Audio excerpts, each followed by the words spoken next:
paso a paso. Había una vez un joven monje llamado Renji, que vivía en un templo enclavado entre las montañas de piedra y bambú. Su corazón ardía con el deseo de alcanzar la iluminación, pero también con la impaciencia de quien quiere encontrarla rápidamente. Un día, se acercó a su maestro, un anciano de mirada serena llamado Senz, y le preguntó: «Maestro, ¿cuánto tiempo me tomará alcanzar el despertar?». El maestro, sin mirarlo, respondió: «Depende de cuánto estés dispuesto a caminar». Renji frunció el ceño.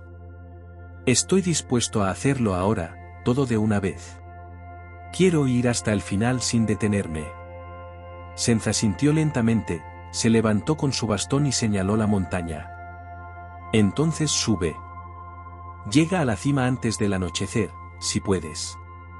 El joven monje, lleno de energía, emprendió el ascenso a toda velocidad, sin agua ni descanso, decidido a demostrar que podía alcanzar la cumbre sin distracciones ni pausas. Pero la montaña tenía otros planes. Renji subía la empinada ladera con determinación. Saltaba sobre rocas, evitaba los senderos serpenteantes, buscaba atajos entre espinos y raíces. Su mente repetía una y otra vez: «Debo llegar. Debo llegar. Debo llegar». El sol avanzaba lento en el cielo, pero Renji ya comenzaba a fatigarse. El sudor le nublaba la vista y sus pies, sin descanso, le pedían tregua. Aún así, no se detenía. Cada vez que el viento traía un susurro del bosque, él lo interpretaba como una distracción que debía ignorar. Pasado el mediodía, tropezó. Cayó de rodillas, respirando con dificultad. Las manos temblorosas se aferraban al suelo húmedo. Miró hacia arriba, la cima aún estaba lejos, oculta tras la niebla. En ese momento, escuchó unas pisadas suaves detrás de él. Era una anciana campesina que subía lentamente, con un cesto a la espalda. Su andar era firme, tranquilo, casi como si hablara con la tierra a cada paso. Renji, jadeando, preguntó: «¿Cómo puedes avanzar tan calmadamente sin cansarte?». Ella sonrió y dijo: «Porque yo camino, paso a paso». Y siguió subiendo, mientras Renji la veía alejarse, como si el tiempo no tuviera prisa con ella. Renji permaneció sentado un momento, viendo cómo la figura de la anciana se perdía lentamente en la neblina.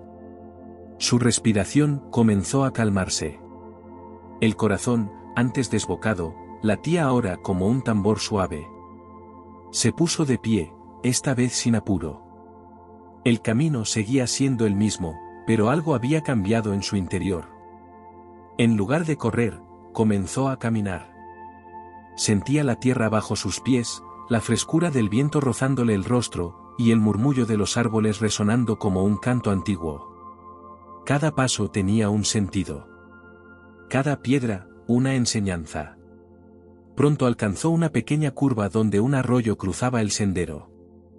Se agachó y bebió del agua cristalina, observando cómo fluía sin esfuerzo. El arroyo no se apresura, y sin embargo, siempre llega, pensó. Al levantarse, se dio cuenta de que ya no pensaba en la cima.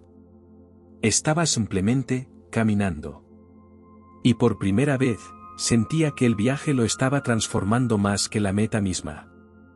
Mientras avanzaba, recordaba las palabras de su maestro: «Depende de cuánto estés dispuesto a caminar». Quizás no se refería a la distancia, sino a la profundidad de cada paso. El sendero se volvió más estrecho, bordeado por un bosque de bambú que susurraba con el viento. Renji caminaba ahora con atención plena, como si cada paso fuera un diálogo con la montaña. En medio del bosque, encontró a un niño sentado sobre una piedra. Sostenía una flauta de caña y tocaba una melodía simple, repetitiva, pero profundamente armoniosa. Renji se detuvo a escuchar. El niño lo miró y le dijo: «¿Te gusta la canción?». «Sí», respondió Renji. «Es muy simple, pero llena todo». El niño sonrió y sopló una nota más. «Mi abuelo me enseñó que no hay que tocar todo de una vez. cada nota necesita su espacio. Si apresuras la melodía, se rompe. Si escuchas cada sonido, incluso el silencio entre ellos, la música aparece sola. Renji cerró los ojos. Entendió. No solo caminaba paso a paso, también debía vivir nota por nota, sin querer saltarse ninguna parte. Agradeció con una reverencia y continuó su andar, mientras la flauta seguía tocando a lo lejos, como si marcara el ritmo interno de su propio despertar.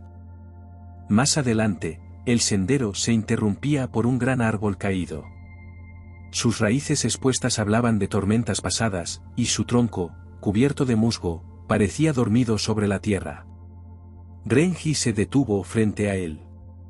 Antes, en su prisa, habría intentado saltarlo o rodearlo sin pensarlo. Pero ahora lo observó.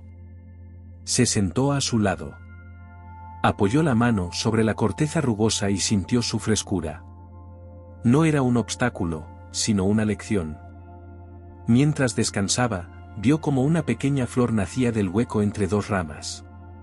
Incluso en la caída, hay vida, pensó. Cerró los ojos y respiró profundamente. Comprendió que no todos los pasos se dan con los pies. Algunos se dan en la pausa, en el detenerse, en el mirar con ojos nuevos lo que antes parecía solo una interrupción. El árbol no le impedía avanzar. Le enseñaba que el camino también se camina cuando uno aprende a detenerse sin desesperar. Renji se incorporó, tocó el tronco con respeto y lo rodeó despacio, como si le agradeciera la enseñanza. Paso a paso, otra vez, reanudó su andar. La tarde caía lentamente y la niebla envolvía el sendero como un manto espeso. Renji apenas podía ver a unos pasos delante de él, pero no sentía miedo. Su cuerpo ya no se movía por deseo de llegar, sino por confianza en el momento presente. Cada paso era guiado no por la vista, sino por la escucha. El crujir de las hojas secas, el susurro del viento entre las ramas, el latido pausado de su corazón. Recordó entonces las palabras del maestro Zenz. Quien corre en la niebla, tropieza. Quien camina en ella, aprende a ver sin ojos. La niebla no era un obstáculo, sino un maestro silencioso. Lo obligaba a ir despacio, a sentir el suelo, a confiar en lo invisible. Era como la vida misma, nunca del todo clara, pero siempre reveladora si uno sabe permanecer. Mientras avanzaba, comenzó a distinguir una luz suave a través del velo blanco. No sabía si era la cima o simplemente otro tramo del sendero, pero ya no importaba. Renji sonrió. Lo que antes era ansiedad por alcanzar, ahora era gratitud por estar. Finalmente, Renji emergió de la niebla y se encontró en una pequeña llanura. Desde allí, el cielo se abría en tonos dorados y rosados por el atardecer. El viento era puro, y todo parecía en calma. Pero no era la cima que él había imaginado. No había una gran vista, ni una señal, ni una sensación de victoria. Solo, silencio. Miró alrededor. No había nadie. Solo él, el viento y el espacio abierto. Y sin embargo, en su pecho, algo brillaba. No había necesidad de más. No sentía que le faltara algo por conquistar. Había llegado, sí, pero no a un lugar, sino a una comprensión. El despertar no está al final del camino, sino en cada paso que se da con conciencia. Se sentó en el suelo, cruzó las piernas y cerró los ojos. Ya no tenía prisa por volver. Ya no buscaba llegar a ningún otro lugar. El instante presente lo envolvía con una ternura inexplicable. Y entonces, lo sintió claramente. La cima era donde sus pies estaban. El sol comenzaba a descender tras las montañas cuando Renji se puso de pie. No había trompetas celestiales, ni relámpagos de iluminación. Solo un silencio pleno, profundo, y el susurro del viento acariciando su túnica. Comenzó a descender por el mismo sendero que había subido, pero ahora cada paso era un acto de reverencia. Saludaba con la mirada a las piedras, a los árboles, a la tierra que lo había sostenido. Encontró de nuevo al árbol caído y se detuvo a agradecerle. Pasó por el claro del niño con la flauta, que ya no estaba, pero cuya melodía aún resonaba en su memoria. Vio las huellas de la anciana, aún marcadas en la tierra húmeda, y sonrió. Al llegar al templo, ya de noche, su maestro lo esperaba junto a la puerta con una lámpara encendida. Renji se inclinó profundamente y dijo: «No alcancé la cima. Pero encontré algo más valioso, aprendí a caminar». Senza sintió, con los ojos brillando de sabiduría. «Y eso, Renji, es el verdadero sendero. La iluminación no se corre, se camina. Paso a paso». Ambos entraron en silencio, mientras el eco de los pasos se perdía en la noche, como un canto secreto entre la tierra y el cielo.